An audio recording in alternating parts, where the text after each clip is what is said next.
I'm building a deck, and today is the most exciting day because I get to put the actual deck boards on the top. They've all been cut to size, and I just need to lay them. But before I could do that, I remembered that I hadn't actually finished the two decking boards that go at the sides. Now, these are essential because I use these as a guide to work out where the decking needs to finish. Really hard to estimate it without them. So I thought I would just get these stuck on. I realised that I needed to adjust the one that I'd already added to the front because it was a little bit skew-whiff. Wasn't quite matching the corner in the satisfying way that I wanted. When it came to doing this other one that is around the back next to the wall, this was a bit more tricky because the deck is probably a tiny little bit too close to that wall and it's not enough space for the deck to fit behind. So I kind of need to just cut out a little slice. What you've just seen me do is to start to cut that slice, and then I realised I'm cutting the wood the wrong way. I decided to leave the grooves facing up, only on the ones around the side, because I think they look kind of nice, and I forgot that when I was starting to saw into that bit of wood.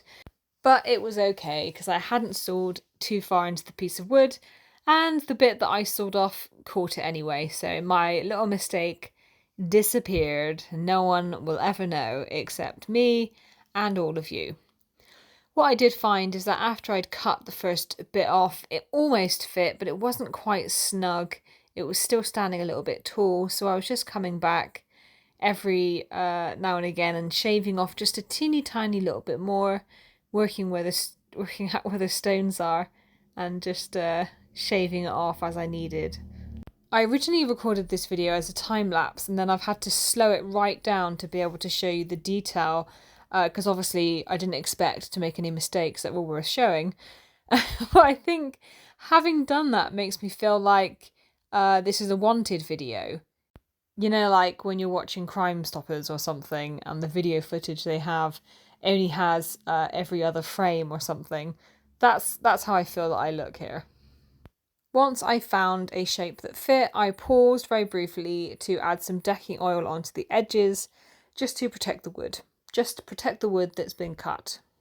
I haven't decided yet if I'm going to put something down on the main structure of this decking to try and protect it from rotting.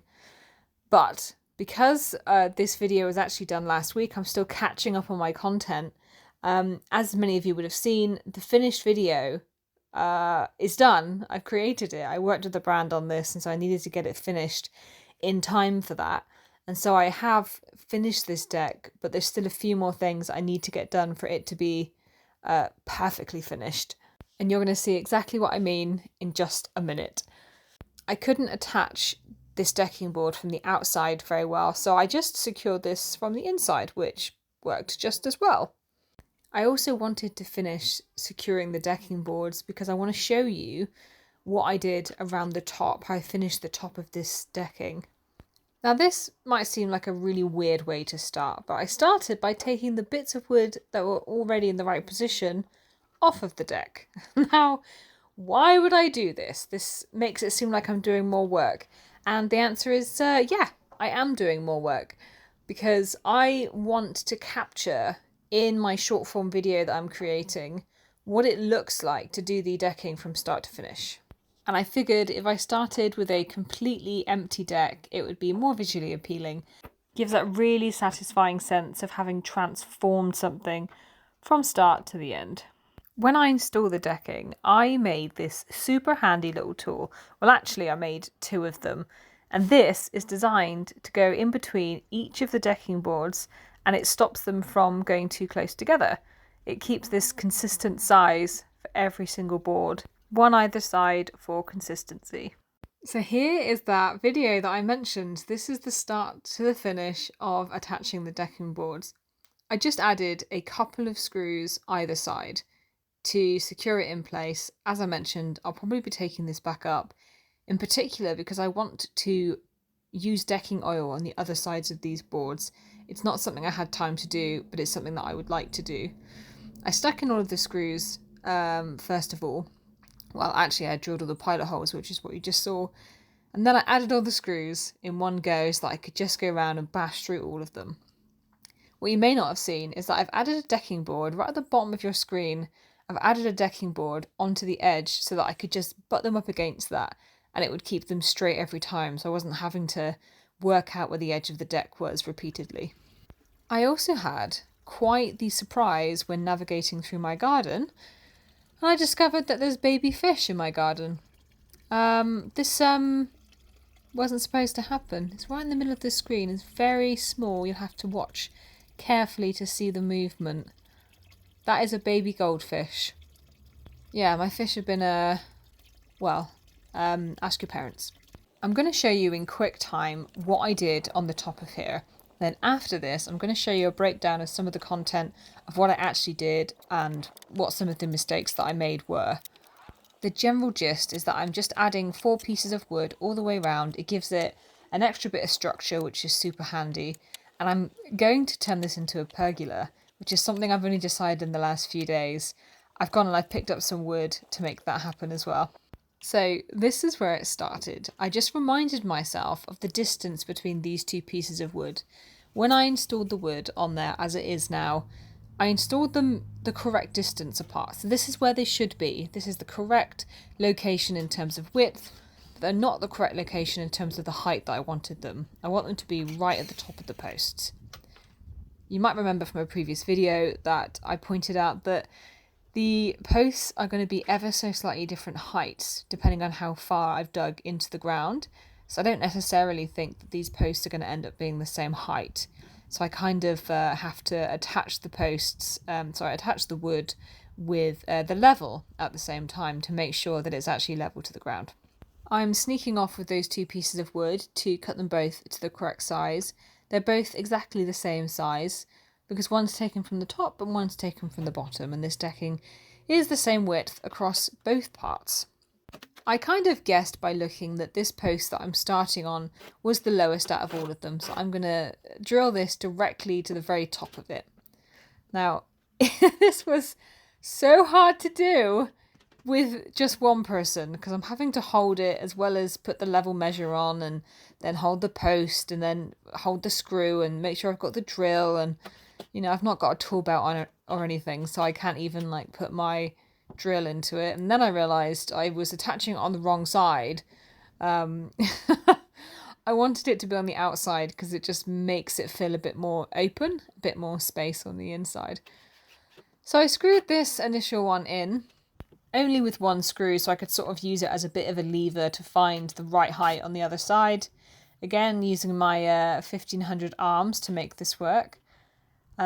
Whilst also stepping up on my steps. This is quite high, so I did have to use some steps to get up there. Added my level measure, had a little check to see what would make it the correct height before working out where did I leave my screws. Oh, it was in my mouth. And then screwing it in. Oh, see, disaster, already fallen down. It's quite heavy as well, this piece of wood. I've managed here to rest it on the other post temporarily whilst I get everything in position, using my left arm to add pressure against it so that it presses itself against the other post. Yeah, this was super, super tricky. Every time that I stepped off of the ladder, I had to let it go. You'll notice that I've left the 2 bits of wood at the sides longer than they should be. I've left them full length. What my plan is to add this piece of wood on that I'm doing right now and then get my saw and just chop the ends off using this piece of wood as a guide, because now it's installed, I know how long the piece of wood needs to be. Otherwise I'd have to measure and guess, and I'd rather just make it easier for myself. Look how strong it is. Now I've got some dynamic pieces of content coming up for you because I filmed this from 2 different angles to show you what I was doing, and this is the kind of sped up version of what I've done to saw off these 2 bits of wood. I did it with my circular saw. Now here's the slower version. I think this is 2 times speed, so it is faster than real life. I'm just showing you how I took this off. I didn't quite go all the way through because I started to feel some resistance and I didn't want to push it.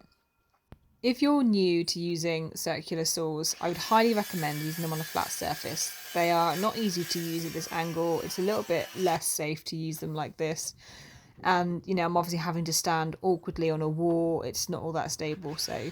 And here you're catching me taking some close-up videos of how I took the tops off of these posts.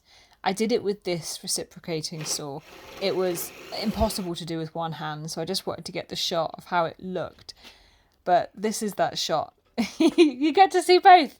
This is the close-up as well. You also get to see my embarrassing handiwork where I've managed to catch that bit of wood with the circular saw.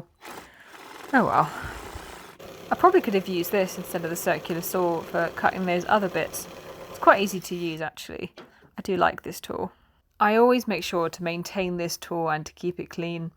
And in return, it does a great job for me. You could say it's a reciprocating saw. Oh, I need to get out more. I jumped up to get this last post finish, and this will be the last bit for me today. Isn't it amazing though how differently these two bits of footage have come out? They're exactly the same, just on two different cameras from two different angles. It's fascinating. And just to finish off today, I took this little scooper that I have from my pond and tried to sieve up some of the wood shavings that had gone all over my pond whilst I was taking these bits of wood off of here. It didn't occur to me to cover the pond. It's not going to be too bad for the fish, but I thought I would retrieve as much as possible anyway. So if you've enjoyed this video, please do like it and subscribe to this channel.